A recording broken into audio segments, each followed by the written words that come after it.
আল্লাদি ফাউন্ডেশনের উদ্যোগে বাড়ি ফিরল ওড়িশার বছর 32-এর আরিয়ান। আল্লাদি ফাউন্ডেশন ওড়িশা, বিহার, দিল্লি একাধিক জায়গায় মানসিক ভারসাম্যহীনদের বাড়ি পাঠিয়েছে।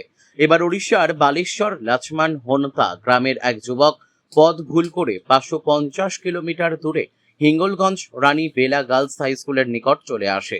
উদ্দেশ্যহীনভাবেই রবীন্দ্রনগরের সুমন দাস ঘোরাফেরা করতে দেখে তিনি খবর দেন আল্লাদি ফাউন্ডেশনের চেয়ারম্যান সুশান্ত ঘোষকে। সেখানে তাকে নিয়ে গিয়ে নাম ঠিকানা জিজ্ঞাসা করলে জানা যায় তার নাম আরিয়ান খান, পিতা সিদ্দিক খান।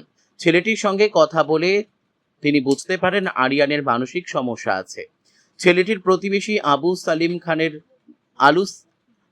সালিম নামের এক ব্যক্তিকে আরিয়ানের বিষয়ে কথা বলেন এবং ছবি আদান প্রদান করে আরিয়ানের ভাই শিরান খানের সঙ্গে কথা বলে তার ভাইয়ের বিষয়টি জানেন।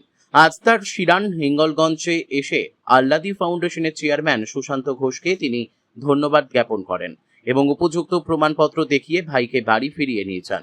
পরিবারের সদস্যকে ফিরে পেয়ে খুশি সকলেই। বসিরহাট থেকে প্রদীপ সরকারের রিপোর্ট, बिग न्यूज बांग्ला। आर्यन खान। हाँ आर्यन खान। हाँ, थोड़ा जोर से बोलो। मेरा नाम है आर्यन खान। और पिताजी का नाम क्या है? सिद्दीक खान। सिद्दीक खान। और कितना भाई है? हाँ, 5 भाई। 5 भाई। नाम बोलो भाई का नाम। उतना मैं बोलूंगा। अच्छा, कौन सा गांव का है? लक्ष्मण नहीं था, वो ओडिशा है, ओडिशा मेरा गांव है। हाँ, लक्ष्मण कुंता। अच्छा, कौन सा मस्जिद का पास है?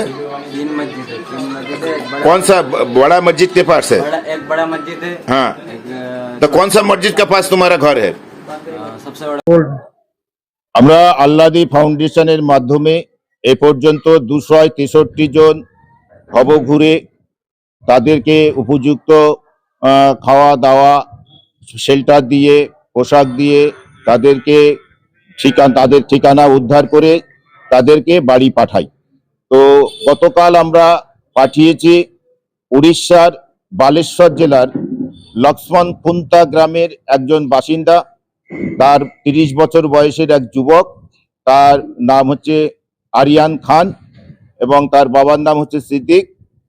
তো সেখানকার একজন ব্যবসায়ী যা তার বাড়ির সামনে, তার মাধ্যমে তাদের বাড়িতে খবর দেওয়া হয় এবং গতকালই তার ভাই শিরান খান এসে তার ভাইকে উপযুক্ত প্রমাণপত্র দেখিয়ে আমাদের কাছ থেকে নিয়ে গেছে।